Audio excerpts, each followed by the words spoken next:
Absolutely.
Why don't I do the Lord's Prayer while you're doing that?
we doing now?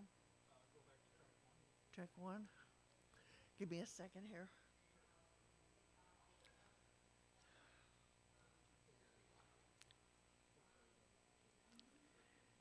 So it's because people need the Lord. Ready?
you're sweet.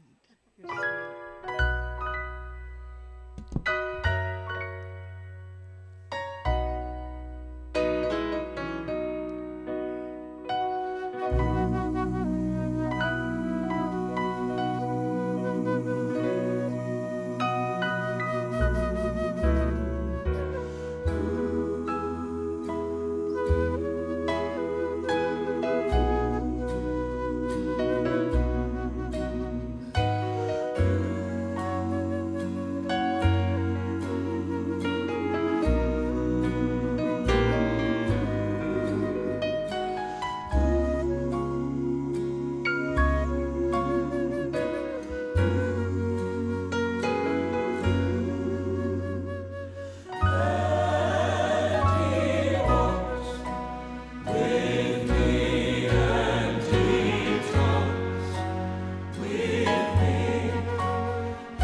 one more. This is it.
Didn't know the light had to be on. Am I on? Sweet. I've never had a full room of people settle down just because I walked up. That's kind of cool. I just want to welcome everybody to our celebration of life for Charlene M. Kendall Potterbaum, my mom and all of our siblings' mother. It's been weird not to have her around. I don't know if you've lost anyone like that, but it's like, oh, Mom would love this. I got to show her a picture. Nope, can't do it. Mom would love these colors. Nope, can't do it. Those are the things you have to think about. Those are the things you have to get used to. I'd like to really understand, or have you understand, my family and the dynamics. Hi. My parents were very, very loving people. Yeah, Kevin's shaking his head. Yeah. I'm sure they argued once in a while, but I never found it. I never heard it. I never saw it. I remember one time when they sent my brothers out because they were fighting, but that didn't end well either. But it just, when I was trying to think of how to put 94 years into about a 5-minute spot, that didn't happen well. And there's one more thing that I forgot. Carrie, give me your phone, or Julie, because I was going to read the obituary, and it's not in my hand. Can you pull it up? Well, while she's looking for it, my siblings, we were also taught that our parents, we taught our parents about love, unconditional love, life, harmony, and crowd control. There's 6 of us. So you can imagine, my mom always said, well, we had to put a pool in the backyard because nobody would want 6 kids coming to their house. And I said, yeah, sure, Mom, go ahead. I need to thank you all for coming. And the ones watching online, we were able to put this online, so I hope that it did work through for that. Oh, we got the okay sign. Sweet. And please know how excited I am and how excited my mother would be to see all of you here at one time. She would love that. Thank you very much. Whoops. And I want to thank all my friends for helping me. I had a kitchen crew back there this morning or this afternoon that was dynamite. I didn't even tell them they had to do it. They just did it. And I also had friends that are helping with the music today. My good friend Yara will be singing at the end. My good friend Jan back there, you just heard her lovely flute music all this time. We have friends that put together the slideshow, and the people back here, Travis, well, he's my son-in-law. I got to make him a friend. And Jason, and where'd Kristen go? Okay, she's here. And all the relatives that came, thank you. I know some of you came really far away. That's very, very cool. Thank you very much. Hi, Jamie.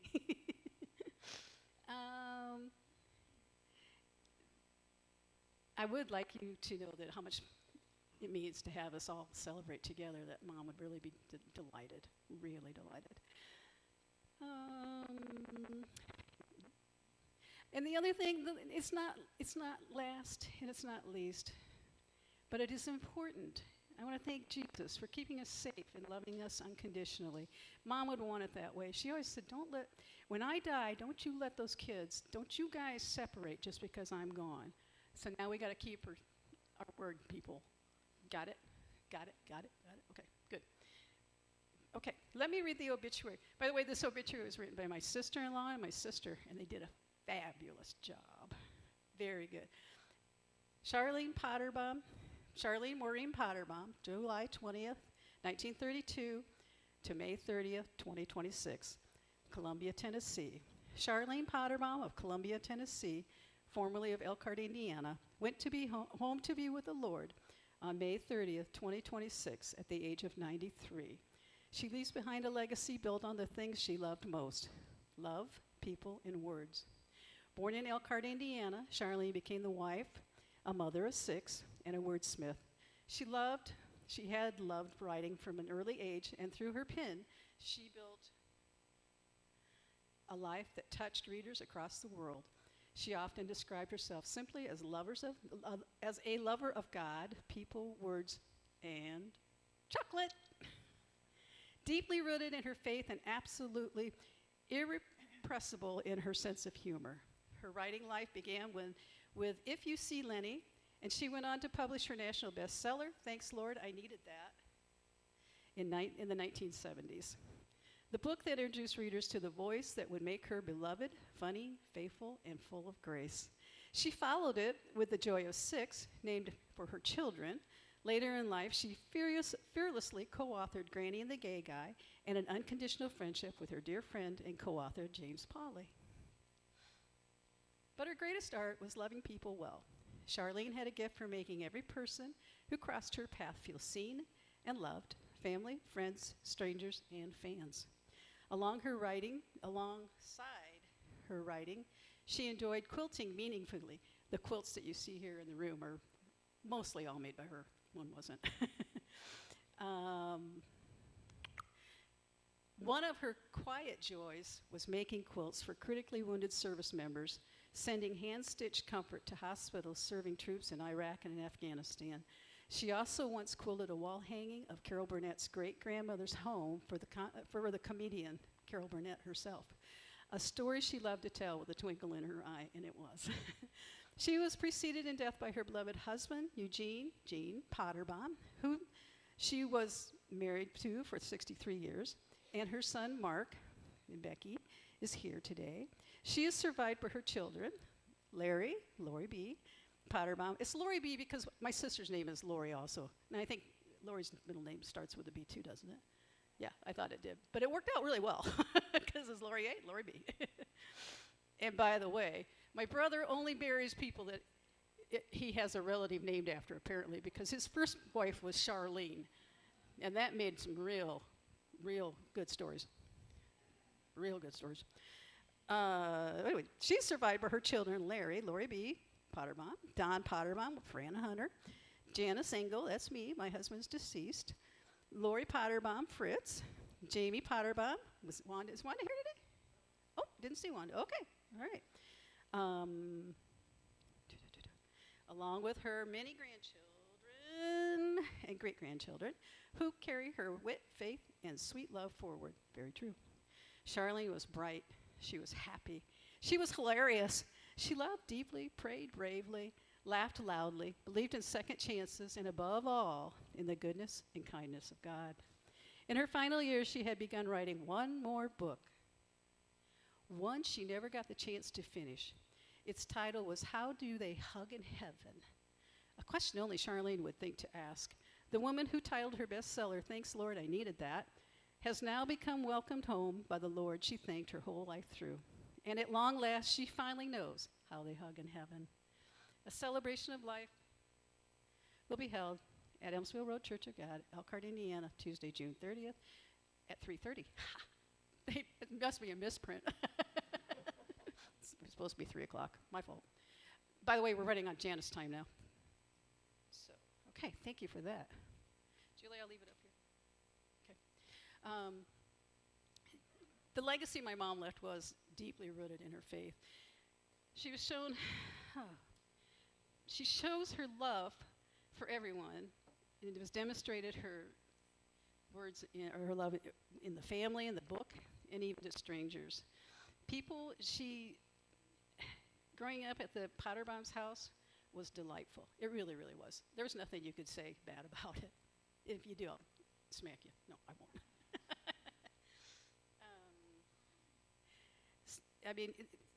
They loved everybody. Several of us had friends that came and lived with us for months, and it was like, okay, come on, kids.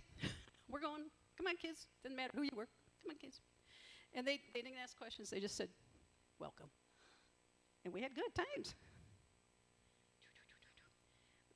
Words. She was very good with words, obviously. She's got published work. She's published books. Of course, she did have a good audience to, write about. She wrote about her kids.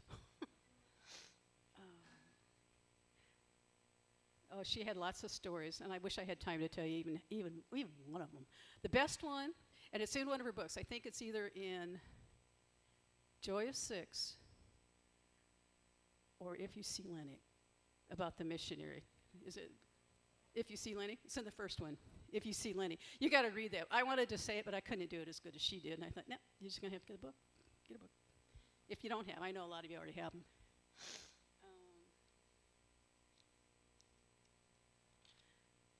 Sorry.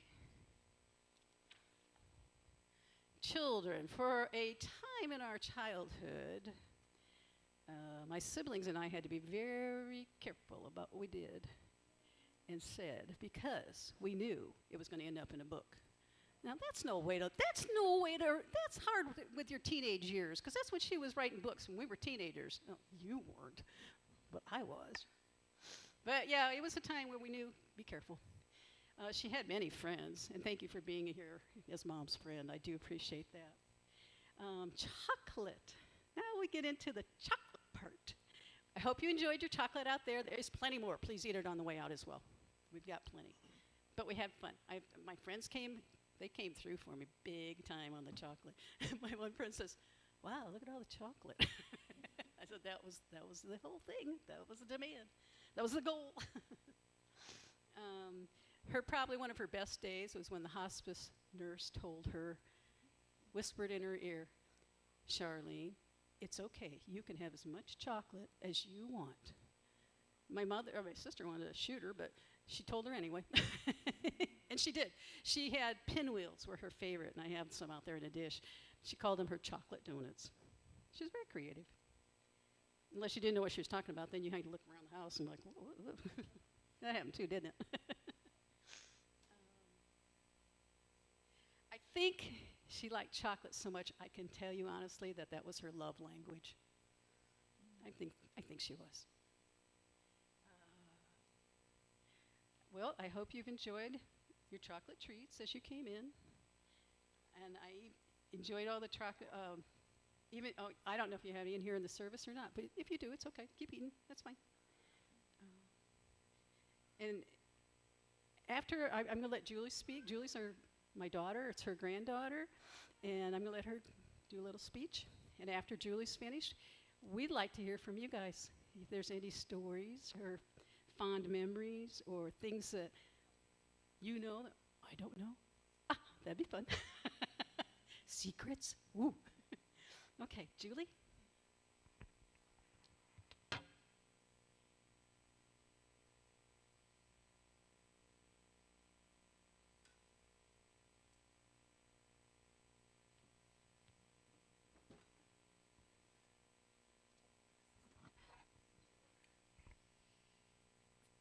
I just discovered that I could understand a few things about my grandmother because I didn't know chocolate was her love language. And as far as legacy goes, I did not get that legacy. I do not like chocolate at all. I told my mom, I said, I'm going to go up there barefoot because it helps me feel a little less nervous. But I think that Grandma would have loved the fact that I decided not to wear shoes.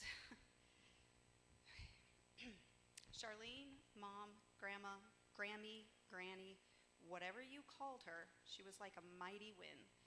In 93 years that she lived, almost 94, she never seemed to stop going or doing. In my lifetime, she wrote books, painted furniture, sewed, quilted, played the harp, told stories in a way that made them come to life, so much so that she was offered the opportunity to go to the Olympics in 1984 as a news correspondent. She also opened her home for holiday gatherings, as long as we all fit in her home. When I looked up what a pastor should say about a relative's funeral, it said to tell meaningful stories about that person. I thought about this, and I thought that's what she did with her books. She told us the stories of her life, leaving us a legacy to remember her by. She didn't leave her legacy only in books, though. She left it in her family and the people she knew. She married Gene Potterbaum at a young age and loved him until the day she died. Together, they had 6 kids, 20 grandkids, and if my math is correct, 31 great-grandkids, and still counting, as well as 2 great-great-grandkids. I'm not gonna lie, those numbers changed repeatedly, because I still don't know if they're right. But that's a lot of people. And it all started with Grandma and Grandpa. Her legacy lives on in us who knew her and loved her. The earliest stories I can remember, there's a lot of stories I can remember. She gave us a legacy of words, excuse me, as well as music. One of the earliest stories I can remember about music are the stories of her mother, Ruby, playing the piano at the local theater for the silent films. Through that came her voice, which I don't particularly remember, but my mom has a lot of stories about how beautiful her voice was and listening to her sing in church when she was growing up. She had boys who rewrote words to songs. A few of the grandkids have become musicians or sing at our churches or those things as well. Her love for words led her to 7 books and the Olympic gig. Here again, her legacy lives on in each of us. Like the boys who rewrote the songs, a few of the grandkids have even been published, and a few of us are writing without being published. We have photographers galore, we have wordsmiths, we have a lot, granted when you have that many people. This legacy that we are all a part of is the legacy we will always remember her by. Those of you she touched through family, friends, those who she claimed as family, and those who knew her through one of their family members, we all get to love her through each other. Though she may not be here with us physically, she will always go on through her words and her people. If she were up here talking instead of me, she'd probably tell you to keep telling stories, hers, yours, and the ones you will make in the future. I'm going to close with a verse from Psalms 4:8. In peace I will lie down and sleep, for you alone, O Lord, will keep me safe. I think Grandma is now laying down in her sleep of peace. Now is the time, if anybody has some stories, I'll stand up here with the microphone until then. If you want to come talk about her. He's a Potterbaum.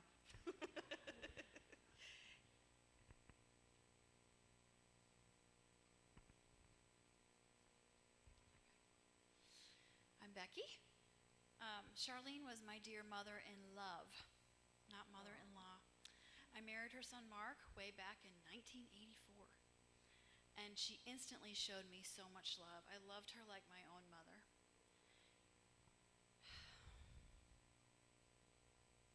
She was always so cheerful and funny and warm, wasn't she? Always. What a spectacular human being.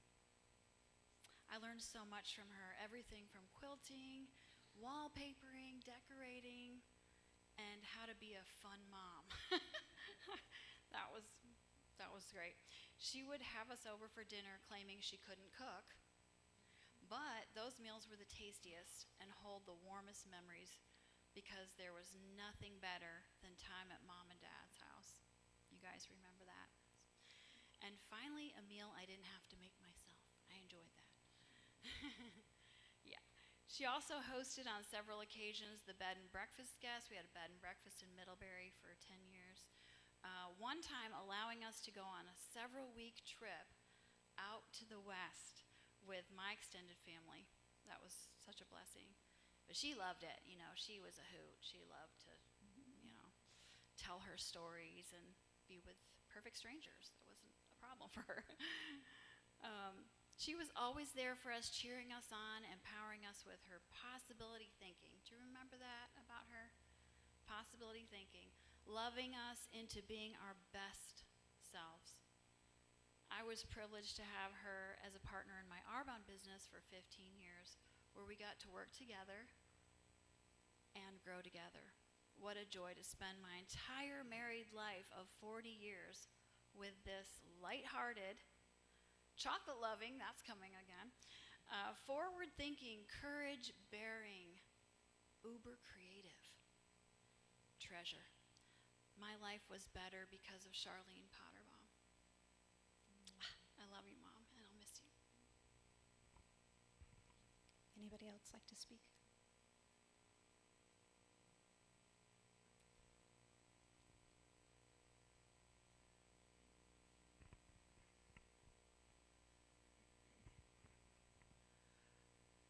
I didn't know her for long.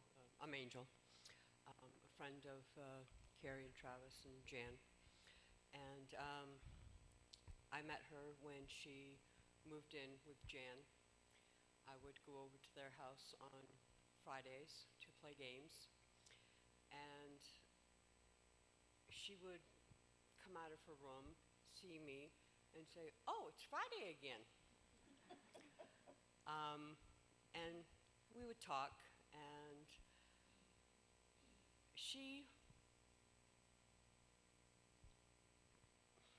made me feel that it didn't matter the length of time. You still could love someone right away.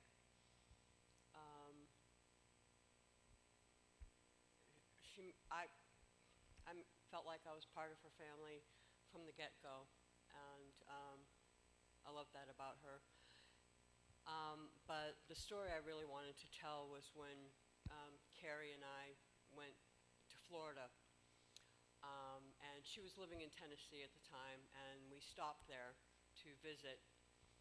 And Lori had to do some errands, and Charlene had asked her to pick up some donuts while she was out, and Charlene said, "Oh, we've got plenty of donuts. I don't need to pick any up." And she's like, "Okay." So Lori left, and while she was gone, Charlene asked us, Carrie and I, if she could have a donut, and I said, "Sure, no problem." So I got up and I went into the kitchen and I'm looking for donuts. And I'm looking on the counter, and I'm looking in the cupboards and the fridge and cabinets, and I'm looking everywhere for donuts. And I can't find any donuts anywhere. And I'm like, "Well, Lori said they had some, so there's got to be donuts here somewhere." And I'm looking and I can't find them. And I didn't want to bother Carrie because she's crocheting. So I'm looking, and finally Lori comes home, and I says, "Well, you said you had donuts, and Charlene wants one, but I can't find them." She's like, "Oh, they're on the table." And I looked on the table, and the only thing on the table is pinwheels. So because of Charlene, from now on, pinwheels are not cookies, they're donuts. So yeah, that was the story I wanted to tell. But besides that, until I met Charlene, it always took me a while to feel comfortable with people, but she made me feel comfortable with her and feel like part of the family from day one. So thank you. Anybody else?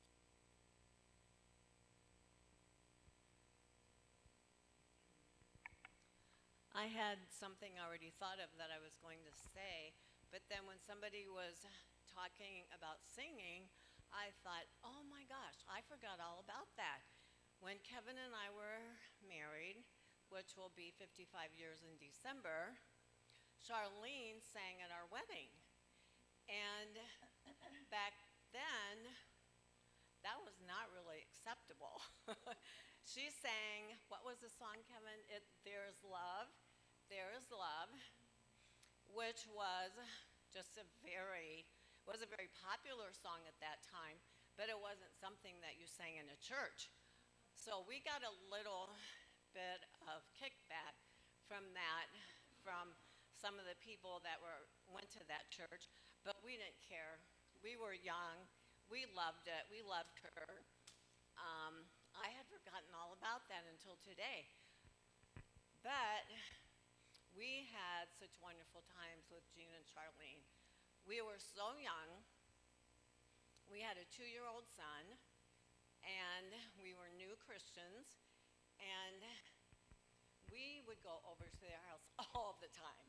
We just hung out there. I mean, we stayed till all hours of the night.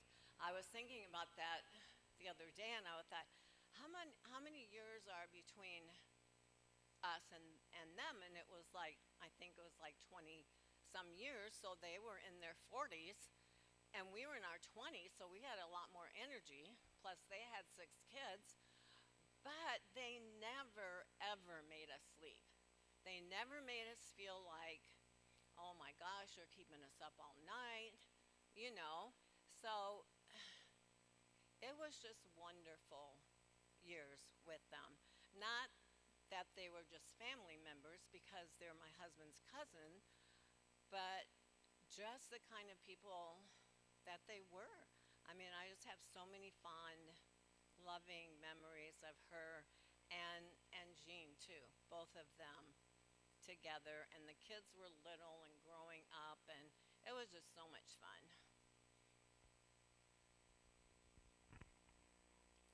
Anybody else? I'm Carrie. I crochet. Apparently. Okay, so I know that this is Grandma's celebration of life, but I have to ask you guys if you need anything to drink or eat or anything, because that's what Grandpa would have done when you walked in his house. Hi, thanks for coming. Can I get you anything? No? Okay, good. So, Grandma, we would go to Grandma's house all the time when we were little. And you never knew how many grandkids were going to show up there. So I remember one time specifically when we were at the 1440 Greenleaf house and we're hanging out, and I am guaranteeing you that it was at least Tana and Eddie and Thad and Julie and I. Okay, so that's 5, okay? Grandma had 6 kids, but she forgot what to do with 5 grandkids sometimes. So I remember that we were all kind of being kids, because that's what we did, and the phone rang, and she had this really cool like little cubby where the phone was at, and she had to go in to answer the phone. She had a kid on her hip. There was kids like running around all over the place. She gets off the phone. She's talking on the phone. She hangs up the phone, and she's looking around, and she's like, 1 2 3 4 1 2 3 4 1 2. I had 5, right? And we're like, yeah. So she is frantic. She cannot find her 5th grandkid. She doesn't know. I'm pretty sure it was Ed. She can't find him. Can't find him. He's on her hip. But I gotta tell you, the other 4 of us were like, we don't know, Grandma. Where'd he go? Because that's how we went. That was my favorite grandma story, huh? Are you?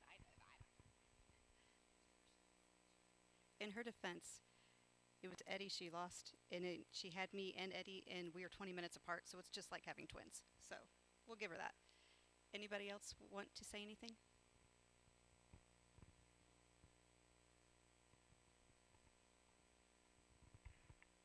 I'm Michaela, one of the 31 grandkids. Oh, we're 20, yeah. Okay, we're 20. So, well, I just love this lady. And I was out in the car before this watching Norway win a World Cup soccer game, so I was on a high at that moment. I came in here and I was like, shift gears, man. So I'm going to try to chill out. But I'm one of the few grandkids that had a chance to be with her in her last moments. And also, like, throughout my life, I've just recently turned 40, and she was so present. And I've always thought, like, how does she have so much capacity to be present for, like, all of us?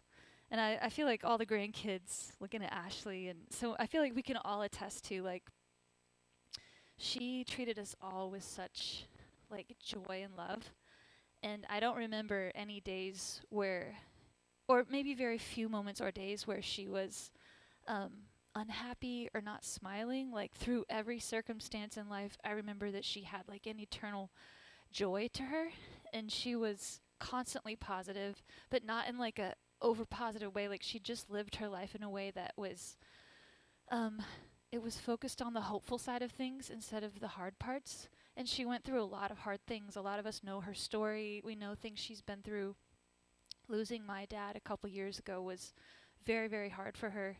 And we walked through that with her, and just seeing the depth of love a mom has for her son when she knew that the timing was, she would say, it should have been me. It should have been me first.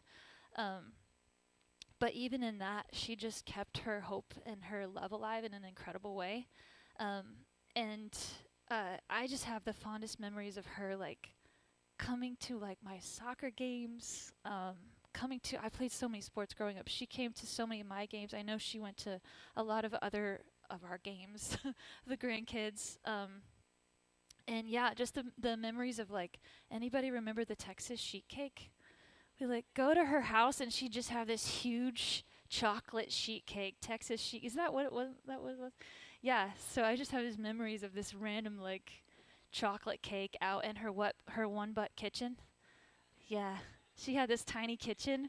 It's like you really can't fit many people, but at least one butt can fit in there. We would squeeze more than that in there, but it's really only made for one butt kitchen. Yeah. And the best memories for me, it was more the East Lake house in my era, where we would go down in the basement and just play with the most random things that they'd have down there. I have the craziest memories in that basement. I swear I saw someone's hair glowing in the dark one time down there. It's like, I don't know, this house is weird. But Grandma and Grandpa both left us with an incredible legacy, and as a granddaughter, I'm so grateful. And I just don't want the moment to pass by without honoring her. And also Grandpa, they were both really wonderful people, and I think they're the kind of people where, as you grow up around that, you're kind of like, this is what my grandparents are like, this is what grandparents are like. But that's not actually the case for everybody. And I think losing her, I'm having more of this reality check of oh, she was so special. And I'm so grateful for her.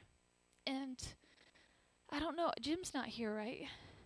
He is? Where's Jim? I don't see. Can you raise your hand? Hi, Jim. Okay. I want to give a shout out to you because she really loved you. You were the other man in her life, and we all knew it.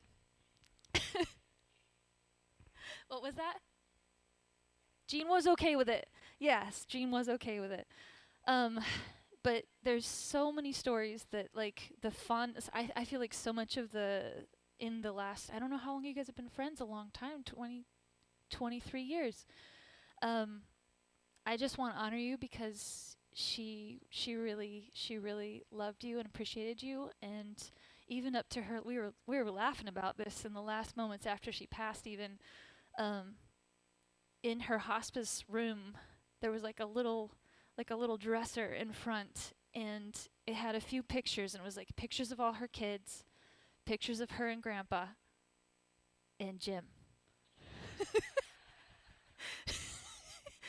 We're like, man, Jim needs a shout out because I don't want to make you uncomfortable, but just truly, she really loved you and appreciated you, and we're just grateful for everything that you brought into her life as well. Yeah, and you're the co-author of the book, which has now been renamed Unconditional Friendship, right? But was originally Granny the Gay Guy, right?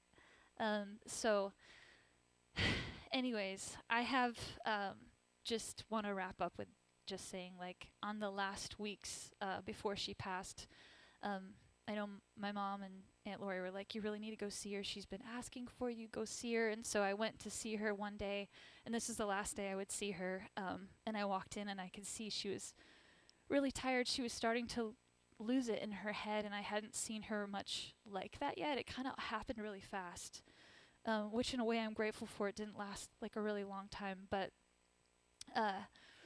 I went into her nursing home, and I came over to her bed, and she was so tired and out of it. I'm still not totally sure if she knew who I was, but she was kind of sitting up, and she asked me, she's like, is it okay if I go to sleep? And I said, yeah, Grandma, you can go to sleep. That's okay. So she laid down in her little bed, and I just sat there with her, and I pretty much tucked her in and was just stroking her back, and I was just crying, and I don't cry much, but I just whispered in her ear because she couldn't hear much and she couldn't see much, but I whispered in her ear, and I was like, Grandma, thank you for coming to my soccer games. Thank you for being who you are. Thank you for loving us so well. I said, thank you for being such a good grandma. And she was so confused, but she said, thank you for taking such good care of me. And I was like, I'm pretty sure you think I'm my mom or your daughter, but but you're welcome on their behalf. And I just rubbed her back, and I left, and I had this feeling when I left, I think that was it. I think that was it. And cried my whole way back up to Nashville. And I just look, they called me like a week and a half later and they're like, she's passed, or a little bit later, and said she passed. But this woman lived a really good life, and it wasn't an easy life, but she lived a really good life, and she was up until the very end so grateful, so kind, so hopeful, and so full of love.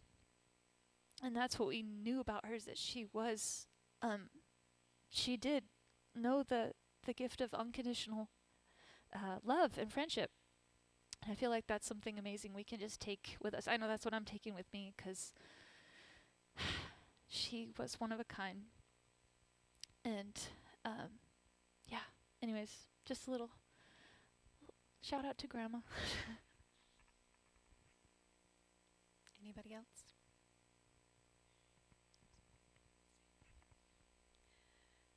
Okay. Well, as many of you know, Grandma and Grandpa basically helped raise me and my brother for a while when my parents owned the restaurant. So I kind of joke around that Grandma and Grandpa were my second pair of mom and dad, and Eric and I were their 7th and 8th children. But I spent a lot of time in the summer over there at East Lake. A lot of great memories over there. But one that kind of makes me laugh, and one thing I love about Grandma and Grandpa is, like, I don't ever recall them being mad.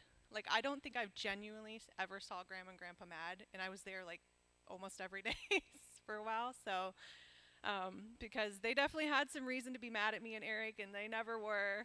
I remember one time, I don't know if anyone ever heard the story, but I was on those AOL chat rooms. You know, I started talking to Callie, but, you know, got in the chat rooms and said something. I didn't know what the word was, but apparently it flagged Grandma and Grandpa's account for like a week, and they couldn't figure it out. Grandpa had to finally call like the AOL people, and they told him, and they had a talking with me, and they totally could have been mad at me, but they never were. They just kind of laughed it off, like, yeah, that's kind of funny. I could see where you said like thought that. So I just like so thankful for them, and they never really met a stranger. Like, no one was ever a stranger. You could be walking on the street and they would somehow know you. And then like Grandma, I know she said she couldn't cook, but some of like my favorite food is like her spaghetti with that like meat sauce and the chili. Yeah. And then like the no bakes. I remember lots of weekends spent baking those with her. So yeah, just lots of love and a lot of memories with them, and Grandma and Chewy and her love for Xena. And I remember she fell a couple times with Xena, but she still like loved that dog. Just like Grandma could not be mad at anything or anyone. And it's something I kind of take into like my life, like growing up, learning from them. So yeah, just thankful for their love.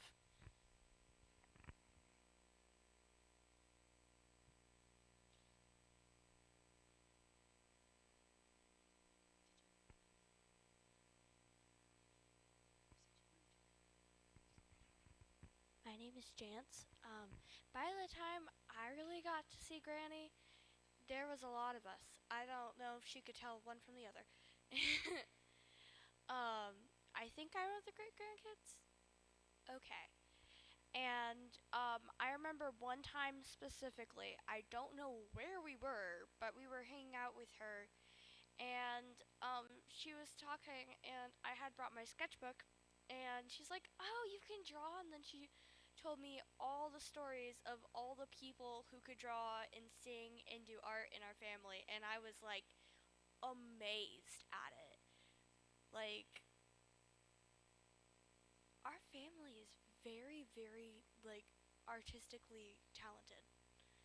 And that was like, and there's like other stories, but that was the one that stuck out to me the most, because she knew like every single person in this family and what they could do, and I was like, wow, you can keep a lot of information in your brain. And it was really cool, and I got to sit down and talk with her.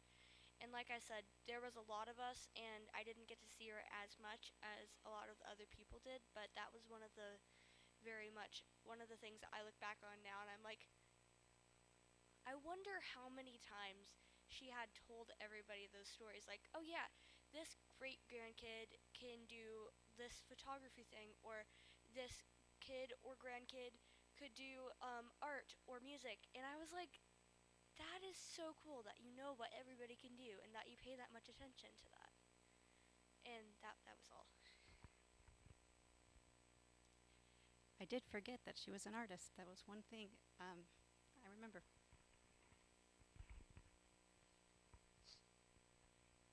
All right, everybody. This is kind of going to be tough for me. I'm the youngest child of these two wonderful people.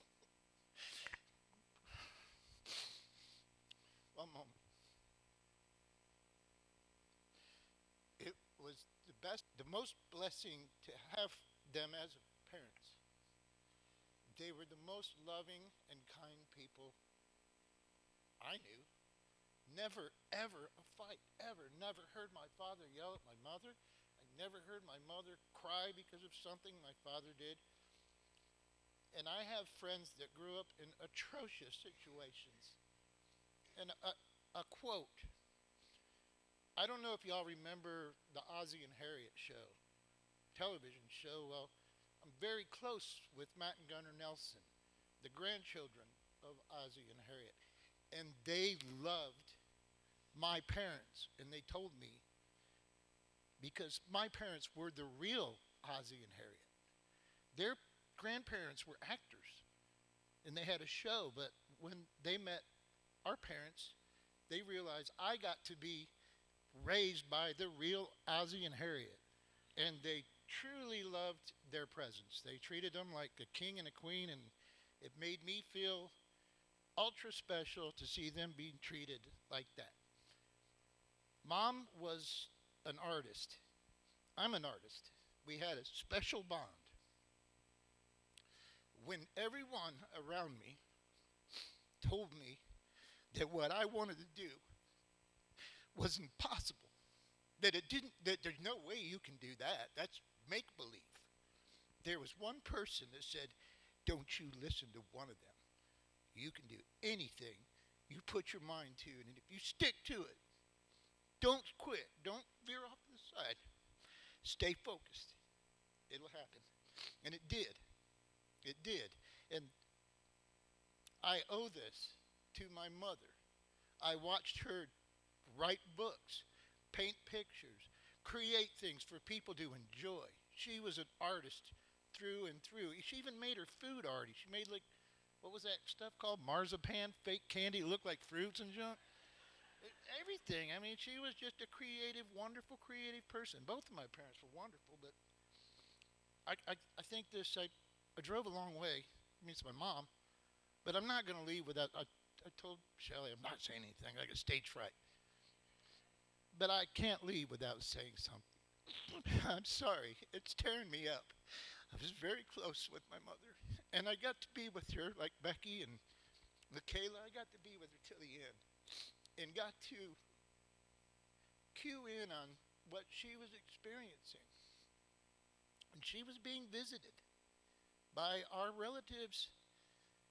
She was telling me about how her sister would come and get her. They were going to Europe and coming back, and all these amazing things were going on. And she would point over to the corner of the room and say, I'm going over there with your dad and your brother. I'm going to make a place for us over there. I was blessed to have those moments with her because I lived there in Tennessee. I don't know what else I can say other than the fact that they raised all of us children to love people that we don't know, to forgive people that have trespassed us, to look beyond situations to see what might be playing. Why is this person upset? Well, there's something going on. It's not just that the person's a jerk or something. There's something going on that's happening to create the situation.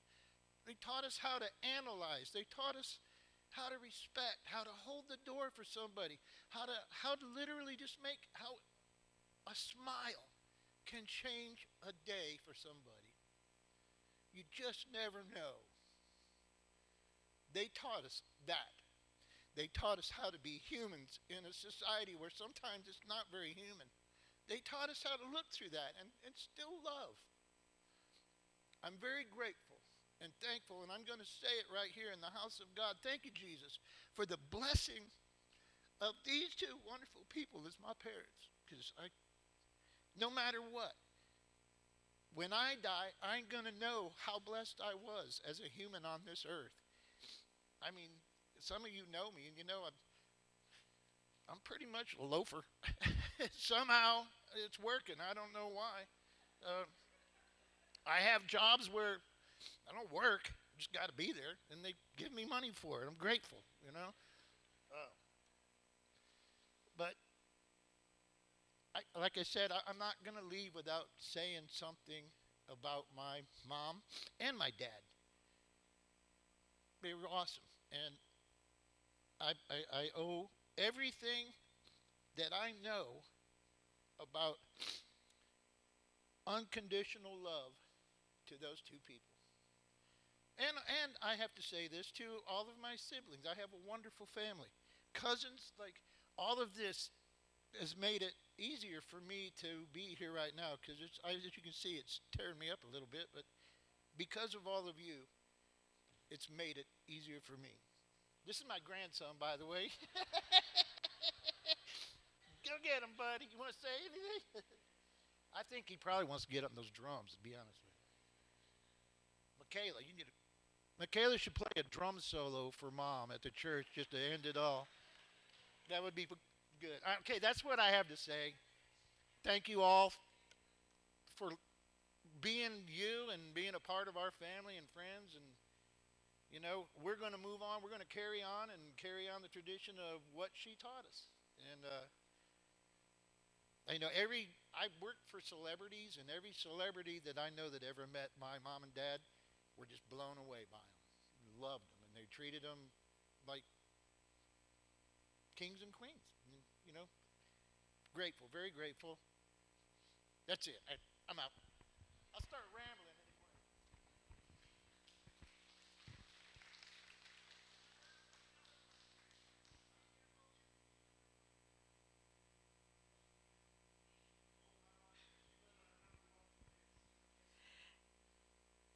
Is anybody, wait. Okay. Jimmy just reminded me of talking about going to concerts and things like that. This happened 2 years ago, maybe.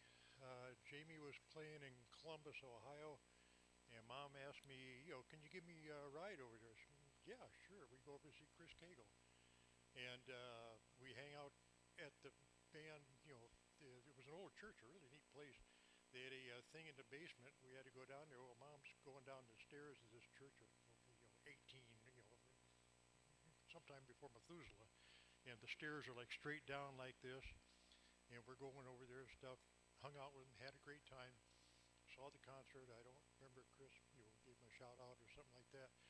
And come back, and Mom says, well, you okay? Time to drive home. Well, Columbus Elkhart, 4 hours and stuff. We get home the next day. Apparently, she admitted herself to the hospital. She was having a minor heart attack last night at the show, but didn't want to interrupt it because it would bother him. Side note, if you're ever at a place and having a heart attack, go to the hospital. don't worry about the show. They'll take care of themselves. But that was Mom. Anybody else?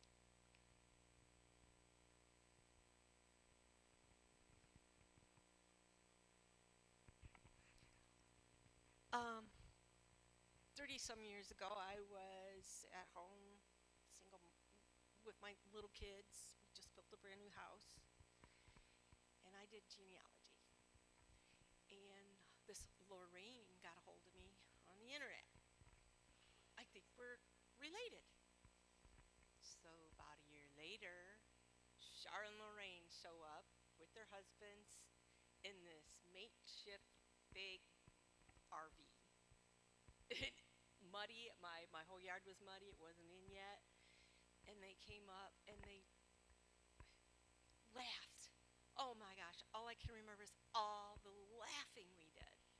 And the two of them, introduced me to almost all of you, this whole family that I did not know I had. I am a cousin. I think I'm a fourth cousin to Char and Lorraine. And my dad, Little Ricky, is who they used to talk about. They only remembered him as young Little Ricky. We are from Michigan, and I found out my grandma Kendall kept our family away from your family at a certain point. Why, I don't know. But I was just very happy to meet Char and Lorraine and the fun I had with both of them. Just the laughing. I know now where my dad got his wit, where it came from. It came from the Kendall side. And his jokes constantly.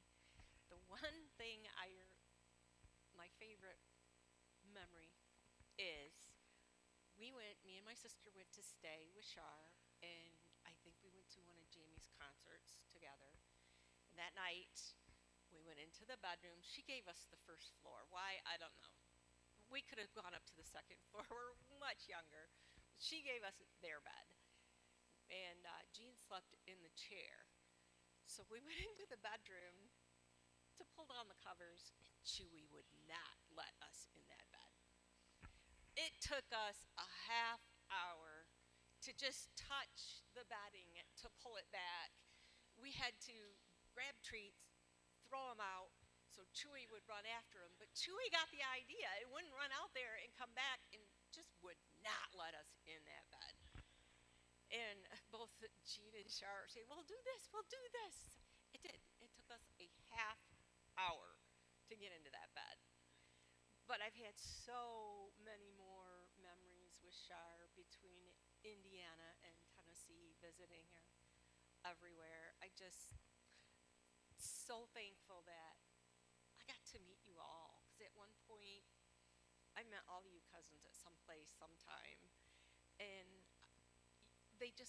you all accepted me into your family. I am a cousin. I'm a Kendall. And I just wanted to say, I'm going to miss her.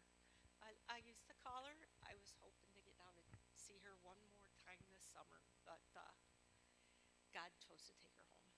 So I'm blessed. I'm so blessed for all the memories, all the laughs. And she gave me several of her books, so at least I still have those to hold on to, too.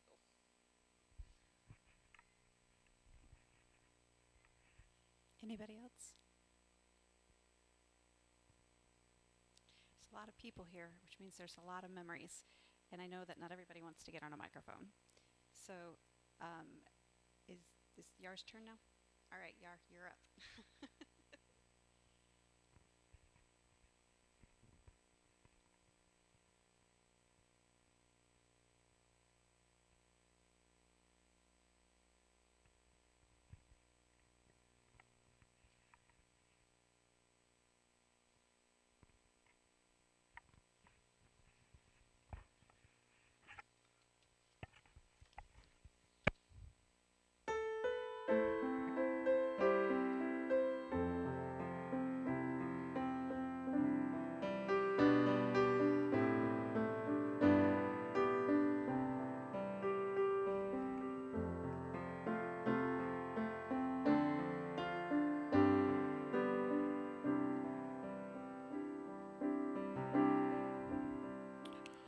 May the road rise to meet you.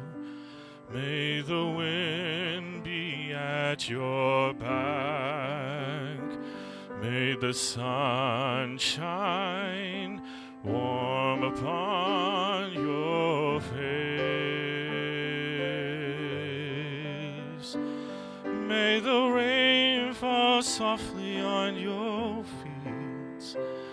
And until we meet again in the gentle, loving arms of God, for everything there is is a season, a time for meeting, a time to say goodbye. In all things, God is near, always guiding your way. May the road rise to meet you, may the wind be at your back, may the sun shine warm upon your face. May the rain fall softly on your fields, and until we meet again, may you keep safe in the gentle, loving arms of God. For everything there is a season, a time for loving, a time for letting go. In all things, God is near, always guiding your way. May the road rise to meet you, may the wind be at your back, may the sun shine warm upon your face. May the rain fall softly on your fields, and until we meet again, may you keep safe in the gentle, loving arms of God. May you keep safe in the gentle, loving arms of God.